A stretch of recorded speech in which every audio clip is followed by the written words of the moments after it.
और उनके जो विधायक हैं वो 45 हैं, मंत्री हमारा है, विभाग हमारा है, तो हम क्रेडिट क्यों ना लें। और यही मुख्यमंत्री जी जो 2020 के चुनाव में कहते थे कहां से पैसा लाएगा, कहां से नौकरी देगा, तो हमने, आपको पता होगा कि हमारी जो सरकार बनी थी इनके नेतृत्व में वो 9 अगस्त 2022 में बनी थी और 15 अगस्त को मुख्यमंत्री जी ने ऐलान किया था। ये किसका विजन था, ये किसकी सोच थी।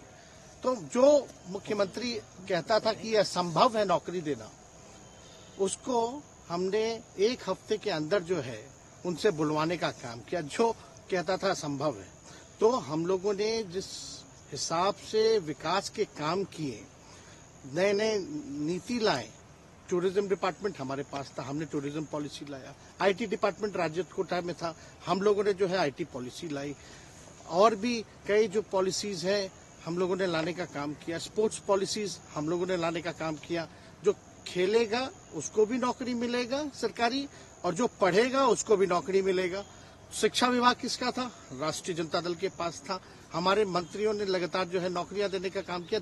और ये 17 महीने में जो काम हुआ है, ऐतिहासिक काम हुआ है, जो आज तक पूरे देश में नहीं हुआ है। और ये भाजपा और नीतीश जी की तो सरकार 17 साल भी रहे, तो 17 साल बनाम 17 महीने जो काम हुआ, एक विभाग ने वर्ल्ड रिकॉर्ड बनाने का काम किया। एक विभाग ने एक दिन जो है 70 दिनों के अंदर जो है 2 लाख से भी ऊपर जो है हम लोगों ने नियुक्तियां पत्र वितरण करने का काम किया। ये ऐतिहासिक काम है, किसी भी राज्य में नहीं हुआ। और अब तक हम लोगों की सरकार ने लगभग जो है, जो गवर्नर ने भी जो स्पीच दिया अभी 26 जनवरी को, तो 3.5 लाख से ऊपर की बात कही उन्होंने, नौकरियां दिया। तो किसके राज्य में हुआ, किसका विजन था। तो कहीं ना कहीं से जो लोग कहते थे कि इनके लोग काम नहीं करते थे, हम लोगों ने तो इतना इनसे करवाया जिनका कोई विजन नहीं था, जो थक गए थे, थके हुए मुख्यमंत्री थे, उनको हम लोगों ने इतना काम करवाया। तो इतना काम तो हुआ ही है सारा। और आप लोग सब लोग जानते हैं कि जो भी बातें ये कह रहे हैं इनको खुद भी नहीं पता। हालांकि हम कोई व्यक्तिगत टिप्पणी नहीं करना चाहते हैं, और हम इतना अपने लोगों को आश्वस्त करते हैं कि ना हमें गुस्सा है, ना हमें नाराजगी है। हम बड़े संयम रूप से हम लोगों ने गठबंधन धर्म का जो है पालन किया है, और उसी हिसाब से हम लोग आगे जनता के बीच अपनी बातों को रखेंगे। लेकिन एक बात स्पष्ट रूप से मैं कह देना चाहता हूं कि अभी खेल शुरू हुई है, अभी खेल बाकी है, और मैं जो कहता हूं वो करता हूं। और आप लिख के ले लीजिए, जनता दल यूनाइटेड जो पार्टी है 2024 में ही खत्म हो जाएगी, ये निश्चित रूप से लिख लीजिए। और अभी तो खेल शुरू हुआ है, खेल बाकी है। अभी इन लोग जो भी करें, लेकिन मेरा स्पष्ट रूप से मानना है कि जनता हमारे साथ है और हमारा साथ देगी। और हम तो भाजपा के लोगों को भी धन्यवाद देते हैं, शुभकामनाएं देते हैं। चलो, जनता दल यूनाइटेड को अपने साथ लिया। उन्होंने कहा कि आपने मजबूर कर दिया उनको। किस चीज की मजबूरी थी ऐसी, क्या तर्क देंगे? उनके साथ के सहयोगी पूछ रहे हैं, तर्क क्या देंगे? शिक्षा व्यवस्था में सुधार जो अब तक नहीं हो पाया था,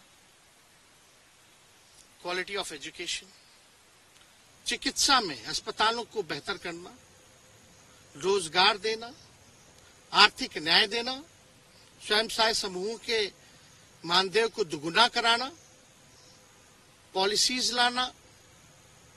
तो इससे सोच रहे थे कि भाई ये नौजवान है, हम इतने साल से मुख्यमंत्री हैं, अब तक ये काम 17 सालों में भाजपा के साथ डबल इंजन में रह करके नहीं कर पाए, और ये डिप्टी सीएम होकर के इनकी राजद के मंत्रियों ने इतना काम कर दिया, तो ये पच नहीं रहा होगा। आपका क्या रह गया इस सरकार में जो आपने 10 लाख की वादा की? किस किस डिपार्टमेंट में बाकी रह गया जो आपने नहीं कर पाया? लगभग हर जगह निपा दिया है। और हम आपको बता दें, पिछले 2 कैबिनेट से पब्लिक हेल्थ कैडर का फाइल इन लोगों ने रोक रखा है, जिसमें लगभग 1 लाख से भी ऊपर नियुक्तियां हैं। हम लोगों ने पास भी किया सारी चीजें, लेकिन ये लोग कैबिनेट में नहीं आने दे रहे। 2 कैबिनेट से नहीं आने दे रहे। चाहे आशा वर्कर का भी है, ये भी आने वाला है जल्दी। तो हम लोग तो देखिए काम में विश्वास रखते हैं, हम लोग तो रात रात भर घूम करके छापा भी मारने का काम किया है। कहीं कमी हो तो उसको दुरुस्त करने का काम किया है, ईमानदारी से काम किया, धर्म निभाया। लेकिन अभी तो खेला बाकी है। आज भले ही लोग ओथ ले लें, लेकिन कितना दिन ये लोग रहेंगे, इनको कुछ नहीं। जनता के बीच में आप क्या कह कर जाएंगे, क्योंकि आपने बड़ा सही, आपने जैसा कहा कि संयम बरते, आपके तरफ से अभी तक कुछ नहीं कहा गया, सरकार गिर गई, तो अब आप क्या कहेंगे, क्योंकि लोग तो आपसे उम्मीद लगाए रखे थे। सरकार हम लोगों ने बड़े उम्मीदों के साथ बनाया था, और किस उद्देश्य के साथ बनाया था वो नीतीश कुमार जी ने आपको उस समय बताने का भी काम किया। ये गए हैं, इन्होंने इसकी हत्या की है, तो जनता इसका जवाब देगी। सम्राट चौधरी सर पे मुरेठा बांध के घूम रहे थे कि इनको अब देखिए, अब इसमें क्या टिप्पणी, पुरानी बातें नहीं, काम की बात होनी चाहिए। कौन क्या कहता था, ये क्या हुआ नहीं हुआ, अब ये तो सारा इतिहास है। लेकिन हम तो आगे के बारे में सोच रहे हैं, और आगे यही है कि खेला भी बाकी है, और हम लोग मिल करके जो है, जो विजन के साथ आए हैं, उस विजन को हम लोग पूरा करेंगे, जनता के साथ। सर, एक सवाल, जिस तरीके से वो विधानसभा में भाषण दे रहे थे, जहां मंच पे जा रहे थे, कुछ ऐसे एक्टिविटी थी उनको लेकर जिसके लेकर पूरा बिहार में चर्चा था। आप क्योंकि उनके साथ कैबिनेट में रहे हैं, मुख्यमंत्री रहे, हर जगह आप साथ में बैठ रहे। आप तो जान ही रहे हैं, जब नीतीश कुमार जी हमारे साथ होते थे, मंच से हम लोग बातें करते थे, तो क्या क्या नहीं बोलते थे, कितना काम कर रहे हैं, ये काम हुआ। आज तक कभी नियुक्ति पत्र किसी सरकारों, बिहार सरकार नीतीश कुमार जी को बांटते हुए देखे थे क्या? हम आए तब ना बंटवाना शुरू किए, उसके बाद ना भारत सरकार बांटना शुरू किया। कोई ये सब भूलता है कोई? बीजेपी को क्या कहेंगे? बीजेपी ने शुभकामना है बीजेपी के लोगों को, बीजेपी के लोगों को शुभकामना। इससे ज्यादा भी हम, इंडिया गठबंधन आपका खत्म हो गया एक तरह से। अरे इंडिया गठबंधन मजबूत है, ठीक है, जो होता है अच्छे के लिए होता है। उन्होंने कहा था कि हम मर जाएंगे, दोबारा बीजेपी के साथ नहीं जाएंगे, लेकिन एक बार फिर से वो पलटी मार दिए। पूरा देश पूछ रहा है। नहीं, इस पे क्या बोलना, ज्यादा हमको नहीं कहना, इसमें जवाब जनता देगी।